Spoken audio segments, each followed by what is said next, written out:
Baiklah, Assalamualaikum warahmatullahi wabarakatuh. Kembali lagi dengan Ibu Winda Aulia Darmawis. Sekarang kita belajar fikih, yaitu tentang kurban dan akikah. Poin pertama, kita masuk kepada pengertian kurban dan akikah. Nah, pengertian kurban yaitu proses penyembelihan hewan yang dilakukan pada hari raya Idul Adha sampai hari tasyrik dengan tujuan mendekatkan diri kepada Allah. Sedangkan akikah yaitu juga sama dengan kurban.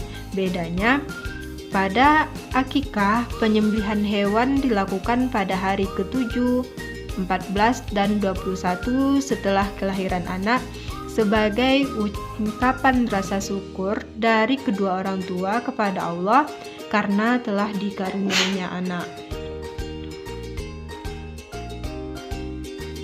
Syarat-syarat kurban yaitu yang pertama, hewan yang digunakan untuk kurban tidak boleh cacat, yaitu tidak boleh ompong, tidak boleh pincang, tidak boleh buta dan sebagainya, pokoknya tidak boleh cacat. Yang kedua, hewan yang kita gunakan untuk berkurban yaitu seperti unta, sapi, kambing, domba, dan biri-biri.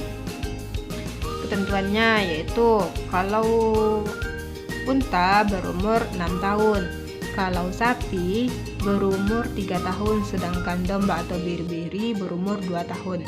Selanjutnya, syarat-syarat akikah juga sama halnya dengan syarat kurban, yaitu yang pertama, hewan yang digunakan juga tidak boleh cacat.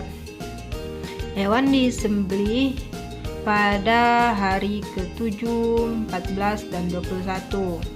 Hewan yang digunakan hanya kambing atau biri-biri.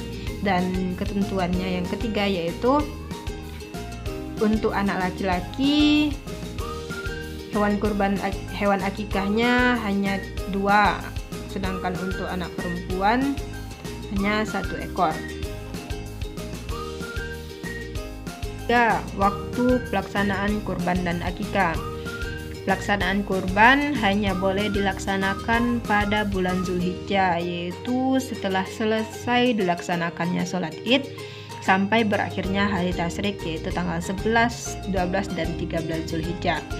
Sedangkan pelaksanaan akikah yaitu sangat disunahkan pada hari ke-7 setelah kelahiran anak kalau tidak mampu pada hari ke-14.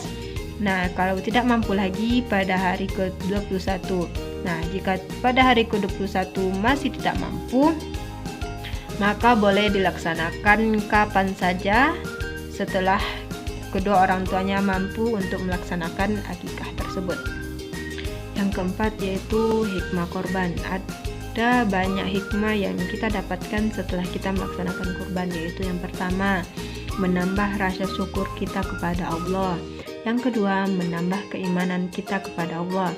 Yang ketiga, semakin mendekatkan kita kepada Allah. Yang keempat, sebagai sarana untuk kita untuk saling berbagi dengan sesama. Hukum akikah yaitu menurut pendapat ulama, ada yang berpendapat bahwa hukumnya wajib dan ada juga yang berpendapat bahwa hukumnya sunnah muakkad atau sunnah yang sangat dianjurkan. Dalilnya yaitu seorang anak tergadai dengan akikahnya yang disembelih pada hari ke-7 dan dicukur rambutnya dan diberikan nama yang baik. Hadis riwayat Ahmad nomor hadis 20.722. Yang keenam yaitu sunnah akikah. Sunnah akikah yaitu yang pertama, berdoa sebelum menyembelih. Yang kedua, disembelih saat matahari